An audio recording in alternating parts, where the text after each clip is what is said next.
friends, I am Sanjit and you are most welcome to your own channel #facts. I have come up with very interesting and fascinating facts to share with you guys. So let's get started.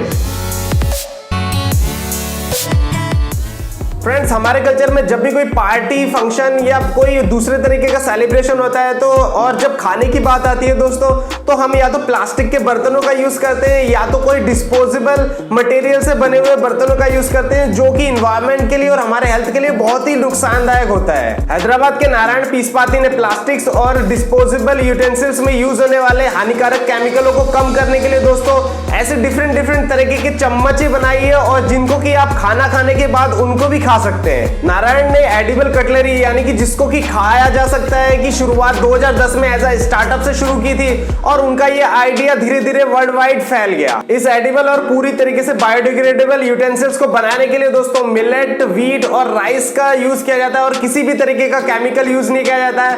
इसीलिए इस चीज को आप पूरी तरीके से safely खा सकते हैं, और अगर आप नहीं खाना चाहते हैं तो ये ऑटोमेटिकली बायोडिग्रेडेबल है और ये डिग्रेड हो जाएगी।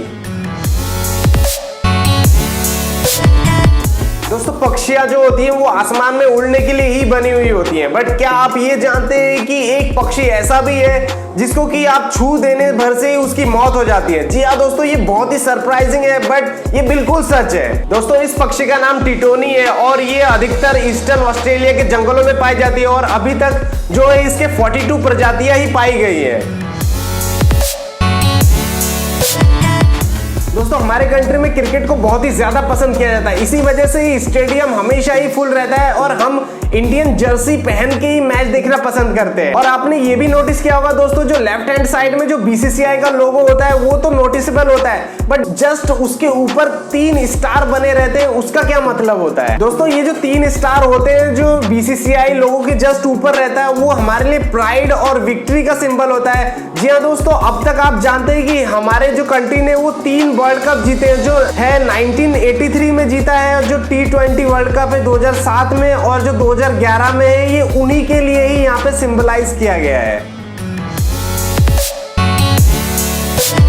फ्रेंड्स, अगर हमको किसी भी फॉरेन कंट्री में विजिट करना हो, चाहे वो पढ़ाई के लिए हो या फिर बिजनेस के लिए या किसी और पर्पस के लिए, हमारे पास पासपोर्ट के साथ साथ वीजा होना बहुत जरूरी होता है। और किसी भी कंट्री का पासपोर्ट कितना पावरफुल है दोस्तों, ये इस बात से डिटरमाइन होता है कि आप कितने ज्यादा देशों में अपने पासपोर्ट से विजिट कर सकते हैं। इस सर्विस को वीजा ऑन अराइवल कहते हैं दोस्तों, और जैसे ही आप किसी कंट्री फॉरेन कंट्री में विजिट करते हैं तो वहां की कंट्री आपको वीजा जाने के बाद अवेलेबल करवाती है। तो क्या आप ये जानते कि दुनिया का सबसे पावरफुल पासपोर्ट किस देश का है, और हमारे इंडियन पासपोर्ट से कितने कंट्री में फ्री वीजा एक्सेस किया जा सकता है? अब तक इंडियन पासपोर्ट से आप 60 कंट्रीज में फ्री वीजा एक्सेस कर सकते हैं दोस्तों। और जो जापान का पासपोर्ट होता है वो दुनिया का सबसे पावरफुल पासपोर्ट माना जाता है, क्योंकि इससे आप 190 कंट्री में फ्री वीजा एक्सेस कर सकते हैं।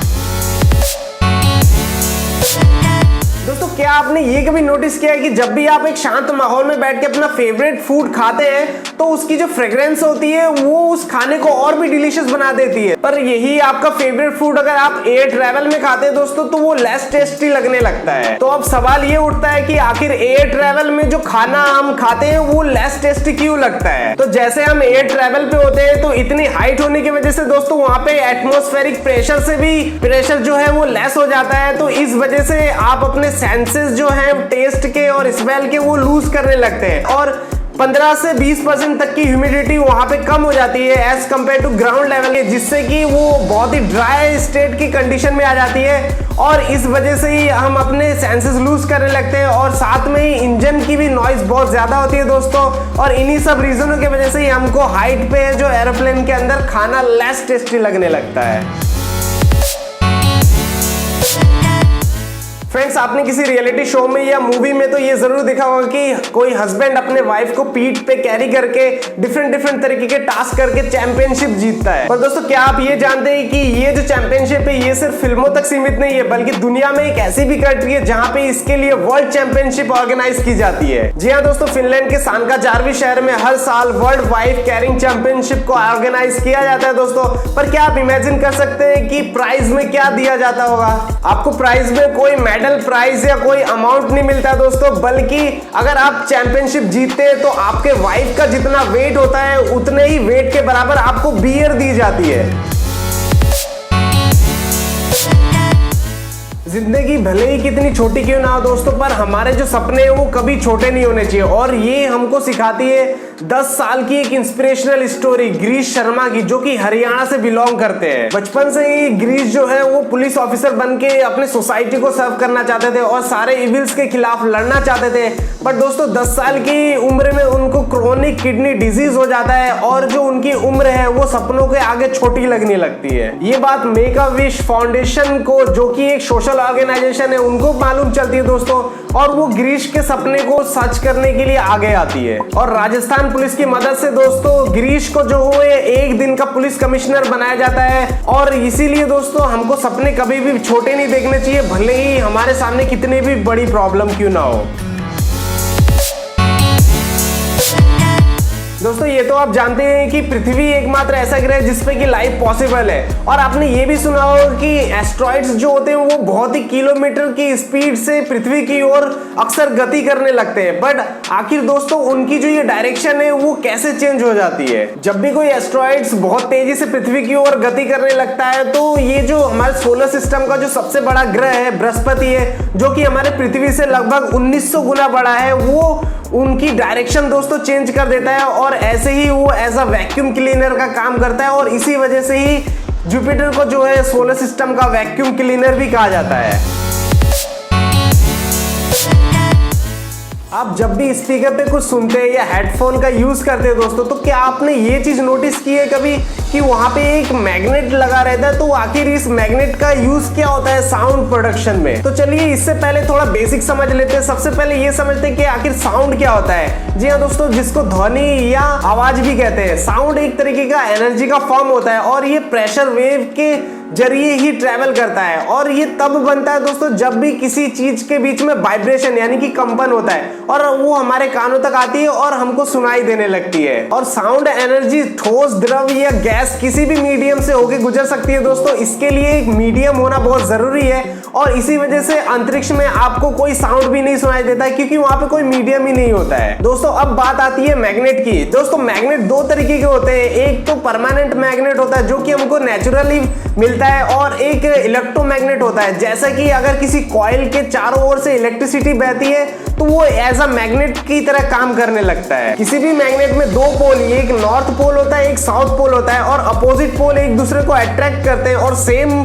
जो पोल होते हैं वो एक दूसरे को रिपेल करते हैं। तो अब बात करते हैं स्पीकर या हेडफोन की। दोस्तों आपने सबसे पहले ये नोटिस किया होगा, जो स्पीकर का अप फ्रंट पार्ट होता है वो एक डायफ्राम यानी कि पर्दे के साथ एक इलेक्ट्रोमैग्नेटिक कॉइल लगी रहती है, जिसमें कि हम करंट पास करते हैं तो वो एज अ मैग्नेट बिहेव करने लगता है। और इंटरेस्टिंग बात ये है कि अगर आप करंट की डायरेक्शन चेंज करते हैं तो वो इलेक्ट्रोमैग्नेटिक का जो पोल है वो भी चेंज होता है। तो इसी वजह से, और आपके साथ में एक परमानेंट मैग्नेट भी अटैच रहता है जो कि उसको मूव कराने के लिए हेल्प करता है। तो दोस्तों इस तरीके के मूवमेंट से डायफ्राम है जो हमारा वाइब्रेट करने लगता है और जो हम इलेक्ट्रिक कोड देते हैं वो साउंड के रूप में बाहर आने लगता है। टेक्नोलॉजी के साथ लड़ाई के इस दौर में ऐसा लगता है कि किताबें हार सी गई हैं दोस्तों, क्योंकि हम जो अक्सर बुक पढ़ने का जो ट्रेंड है वो हमारे जो फिजिकल बुक होती है उससे बदल के टैब्स में या तो हम किसी डिजिटल डिवाइस जैसे कि लैपटॉप में ही अक्सर पढ़ लिया करते हैं। बट ये बुक लवर्स का इंटरेस्ट जगाने के लिए स्पेन के एक आर्टिस्टिक ग्रुप ने एक ऐसा काम किया है जिससे कि आपका इंटरेस्ट फिर से जागने लगेगा। पर क्या आप ये जानते हैं कि बुक लवर्स का इंटरेस्ट बढ़ाने के लिए स्पेन के मैड्रिड शहर के लुजिंट्रप्स ग्रुप, जो कि एक आर्टिस्टिक ग्रुप है दोस्तों, उन्होंने एक ऐसा काम किया है जिससे कि बुक रीडिंग का शौक आपको फिर से बढ़ने लगेगा। इसके लिए इस ऑर्गेनाइजेशन ने एक इंटरनेशनल बुक फेस्टिवल का ऑर्गेनाइज किया था दोस्तों, और ये जो फेस्टिवल है ये टोरंटो के हैंगरमैन डाउनटाउन में ऑर्गेनाइज किया गया था। और इसके लिए मजे की बात ये दोस्तों, जो ट्रैफिक से भरी हुई जो सड़कें और गलियां रहती थी वो 10,000 बुकों से सजा दी गई और एकदम बुकों की नदियों जैसी ये लगने लग गई। इस बुक फेस्टिवल का नाम लिटरेचर वर्सेस ट्रैफिक था दोस्तों, और हर एक बुक पे लाइटों की चकाचौंध इस तरीके की थी कि हर कोई इसको आसानी से पढ़ सकता था और अपने मन पसंदीदा जो बुक थी वो घर पे भी ले जा सकता था। Hey guys, thanks for watching. I am signing off for the day. I will be back in next video. Till then, take care. Bye bye.